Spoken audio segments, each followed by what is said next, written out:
MLA സ്ഥാനം രാജിവെപ്പിക്കും കേട്ടോ. കാരണം ഇലക്ഷൻ പറഞ്ഞുകൊണ്ട് രാജിവെപ്പിക്കും.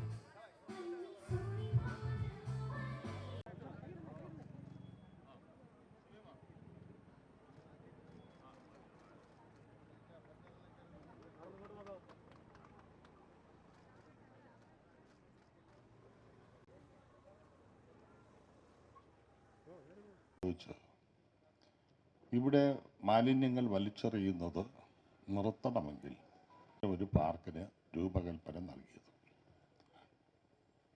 ആ രൂപകൽപ്പന നൽകിയതിൻ്റെ അടിസ്ഥാനത്തിലാണ് 3 റോഡുകൾക്ക് 3 കോടി രൂപ അനുവദിച്ചുകൊണ്ടുള്ള പ്രവർത്തനങ്ങൾ. നെയ്യാറ്റിൻകര നഗരസഭയുടെ ഏറെ അഭിമാനകരമായ ഈ പദ്ധതി വയോജന പാർക്ക് അഥവാ ഹാപ്പിനെസ് പാർക്ക് നിങ്ങൾക്കായി സമർപ്പിക്കുവാൻ സാധിച്ചതിൽ എനിക്ക് അതിയായ സന്തോഷമുണ്ട്.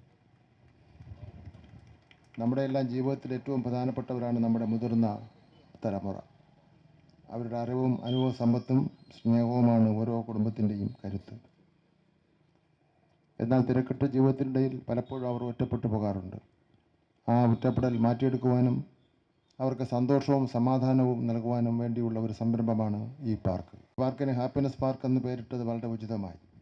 ഇത് വെറുമൊരു പാർക്കല്ല, മറിച്ച് നമ്മുടെ പ്രിയപ്പെട്ട മുതിർന്ന പൗരന്മാർക്ക് ഒത്തുചേരുവാനും സൗഹൃദങ്ങൾ പങ്കിടുവാനും വ്യായാമം ചെയ്യുവാനും മാനസിക ഉല്ലാസത്തിന് ഏർപ്പെടുവാൻ കഴിയുന്ന ഒരു കേന്ദ്രമാണ്.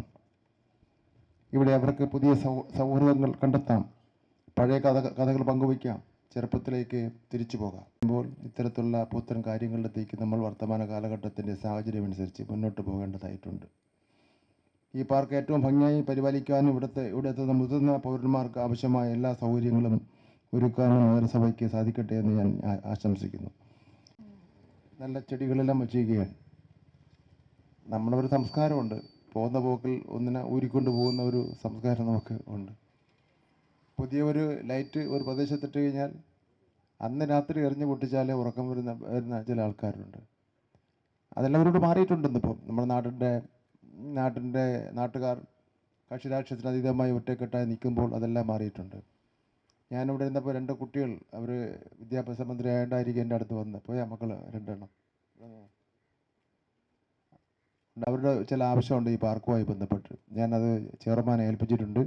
ചെയർമാൻ അത് പരിശോധിച്ച് ആവശ്യമായ നടപടി സ്വീകരിക്കുമെന്നാണ് ഞാൻ പ്രതീക്ഷിക്കുന്നത്. ഒരിക്കൽ കൂടി ഞാൻ എല്ലാവരെയും അഭിവാദ്യം ചെയ്തുകൊണ്ട് ഈ പാർക്ക് ഈ നാട്ടിലെ ജനങ്ങൾക്കായി സമർപ്പിക്കുന്നു.